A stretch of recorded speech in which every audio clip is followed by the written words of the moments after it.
The average price of a house in New Zealand at the time of recording is just under. Say what? Should I move to New Zealand? It's a question that's become increasingly popular recently. Ever since the early 2000s, when the Lord of the Rings trilogy really put New Zealand in the international spotlight, more and more people from all over the world have migrated to New Zealand. In more recent times, the political climate in different countries has been another big motivating factor towards people wanting to move to New Zealand. And why not? New Zealand's got a lot of great things going for it. Beautiful nature, scenery, friendly people, little to no corruption, and it's generally pretty safe. So, should you move to New Zealand? Well, that's probably not the right question to think of first if you're seriously considering moving to another country. The very first question you need to ask yourself when you're considering moving to another country is, why? And of course, everyone's going to have a different answer to that.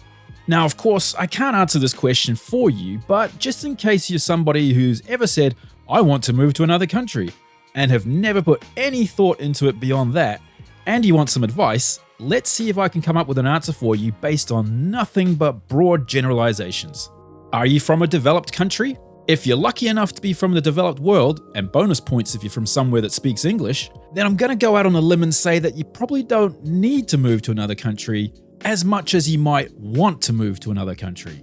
I'm not saying there are never going to be people from first world countries who need to move to another country. Obviously there are, but you're going to have to dig very deep to find a good reason to do so. There are so many reasons why a good chunk of the world is actually trying to move to the so-called first world in the first place. Are you from a developing country? If you are, you might be able to easily think of some good reasons as to why moving to a different country could really help your situation. Your biggest barrier to immigrating, though, will of course be money. You're gonna need a lot of it if you're gonna set yourself up in a new land. Are you from an underdeveloped country? You'd probably very much like to move somewhere else, and it would probably help you and your family a lot. But needless to say, it's gonna be very difficult. It's likely that you don't just lack the financial resources to immigrate, but there's a greater chance that you lack higher education and therefore have less transferable skills to offer. And if you were able to immigrate, you could be in a very vulnerable position because of this. But let's say you've completely figured out why you want to move to another country and you're gonna do it. Should you move to New Zealand? Well, consider this. Let's take a look at some of the positives that New Zealand has to offer you. Number 1, it's safe. According to the Global Peace Index, New Zealand is the second safest country in the world behind Iceland. New Zealand doesn't really have a gun culture, and policemen are unarmed, and violent crime is very low, and the lack of corruption means that you're also very unlikely to be scammed or cheated. Nowhere's perfect, of course, and you'll still need to lock your doors when you're out, but if you're sensible, New Zealand is a generally safe place to be. Number 2, beautiful scenery and nature. This is probably one of the best things New Zealand is known for worldwide. New Zealand's low population compared to its area means that much of the country is untouched and unspoiled. The landscapes are very diverse too.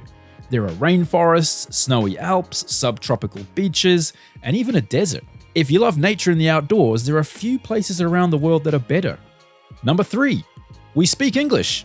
Well, sort of. If you're coming from an English-speaking country, transitioning to life in New Zealand is going to be that much easier for you than for someone who doesn't. You'll have access to more or less all the media and information you're used to in places like the US, UK, Canada, Australia, etc., etc. And your kids will also get a pretty good education, all in English. Number 4, speaking of education, New Zealand's education system is pretty good. According to the Economist Intelligence Unit's Worldwide Educating for the Future Index, New Zealand is ranked 3rd worldwide in this index, and its education system is ranked the highest among all English-speaking countries. I went to school in New Zealand and I turned out alright. Number 5, friendly people. New Zealanders overall are pretty friendly. Small talk with shop staff or strangers is still reasonably common here, and people are pretty casual and approachable. There's a reasonable sense of community across the country, and by and large, people are pretty good at following the rules, especially if it means it will benefit everyone. Now, let's look at some of the cons of moving to New Zealand. After all, nowhere's perfect, and New Zealand has its fair share of problems. Number 1, the housing crisis. Housing is ridiculously expensive in New Zealand. New Zealand's housing market is one of the most, if not the most, expensive in the world right now.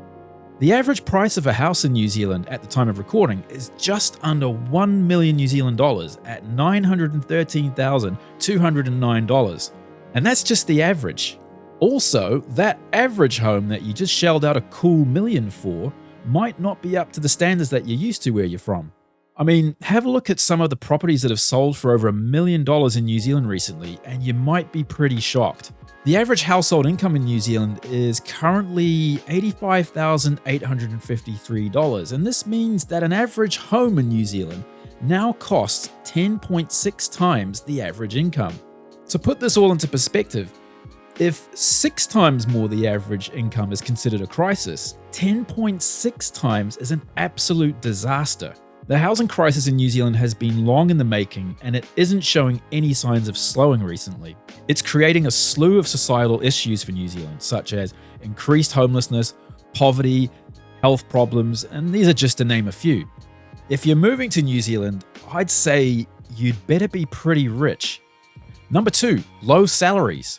As we just saw, the average household income in New Zealand is far too low if you want something as basic as a roof over your head. The average annual income for an individual is $56,160 right now. According to some 2017 stats, the job with the highest average annual income was information architect at $135,000. Given the surging costs of housing and living costs overall, a 6-figure income isn't what it used to be in New Zealand. Like I said earlier, if you're from a developed country already, you may want to search long and hard for a good reason to move to New Zealand.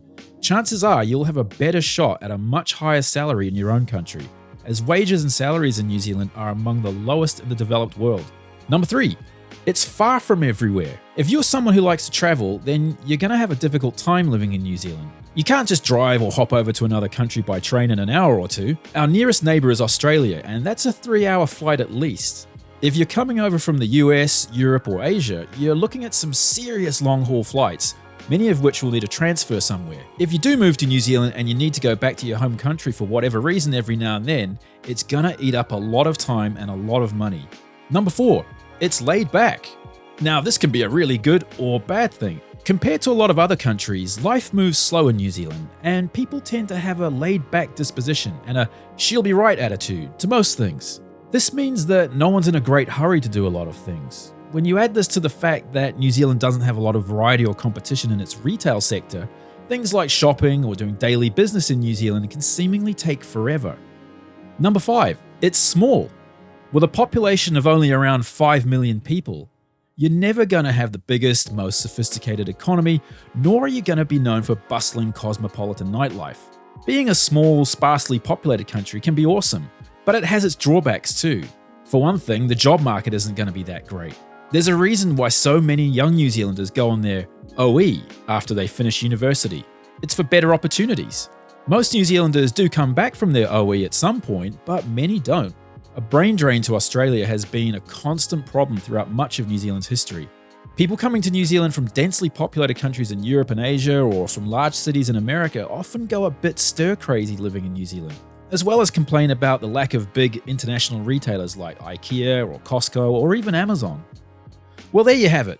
I've tried to balance out some of the pros and cons of moving to New Zealand here, as well as touch on the subject of thinking about why you want to move to another country in the first place.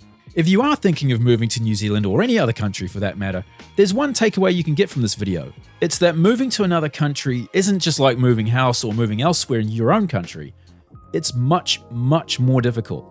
It's much more expensive, and more difficult to back out of if you don't like it for whatever reason. So, are you someone who's moved to New Zealand? If so, what have been the positives and negatives about your experience? If you do have any advice you'd like to share to anyone else thinking of moving to New Zealand, why not leave a comment below? Otherwise, I'll see you in the next one.